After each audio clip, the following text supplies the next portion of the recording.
Welcome back to Make Finance Easy. In today's video, we're covering AP Macroeconomics Unit 3, focusing on the Aggregate Demand and Aggregate Supply model, also known as the ADAS model. The ADAS model helps us analyze price levels, real GDP, inflation, economic growth, and macroeconomic stability. We'll break this down step by step by covering aggregate demand, the multiplier effect, short run aggregate supply, long run aggregate supply, and macroeconomic equilibrium. Let's start off. Aggregate demand, or AD, represents the total planned spending on domestically produced final goods and services at different prices over a given time period. Aggregate demand is made up of four main components: consumption, which are household spending on goods and services; investment, which are business spending on capital goods; government spending, which is a public sector purchases; and net exports, which are exports minus imports. This gives us the AD formula. AD equals consumption plus investments plus government spending plus net exports.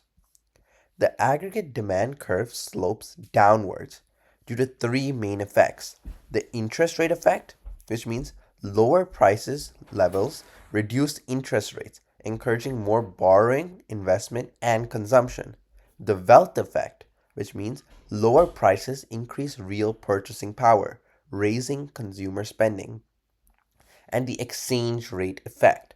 Lower domestic prices increase exports and decrease imports. Some factors that shift the aggregate demand include fiscal policy, changes in taxes or government spending; monetary policy, changes in interest rate or the money supply; consumer and business confidence; and exchange rate and foreign incomes. Now, the multiplier effect. The multiplier effect explains how an initial change in autonomous spending leads to an overall change in real GDP. The multiplier formula is the multiplier equals 1 divided by 1 minus the MPC. The marginal propensity to consume MPC is a fraction of the additional income that households choose to spend rather than save. The multiplier process becomes weaker due to leakages, which include savings, taxes, imports. A higher MPC creates a larger multiplier, making fiscal policy more effective. A lower MPC reduces the multiplier, limiting the impact on real output. The short run aggregate supply, or SRAS, shows the relationship between the price level and the real output when nominal wages and input costs are fixed. The SRAS curve slopes upward because nominal wages are sticky in the short run. Rising prices increase real profits. Firms respond by increasing production. Some factors that shift the SRAS include changes in nominal wages, changes in raw materials and energy costs, indirect taxes and subsidies, supply shocks such as oil price spikes or natural disasters. An increase in production costs shifts the SRAS left, leading to cost push inflation.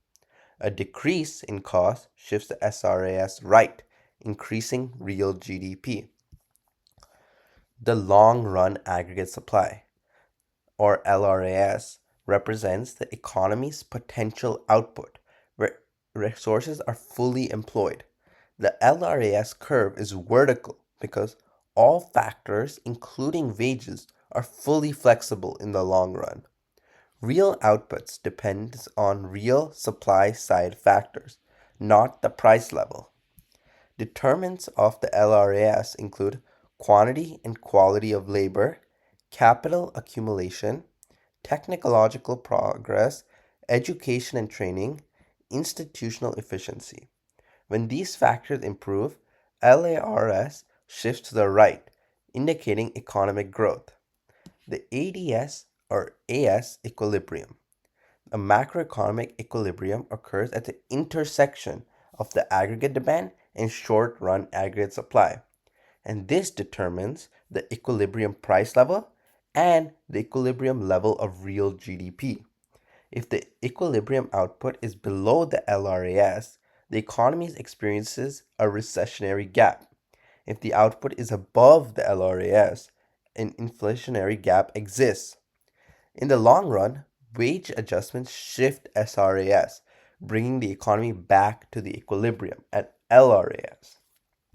Governments can respond to this instability using expansionary or contractionary fiscal policy, expansionary or contractionary monetary policy.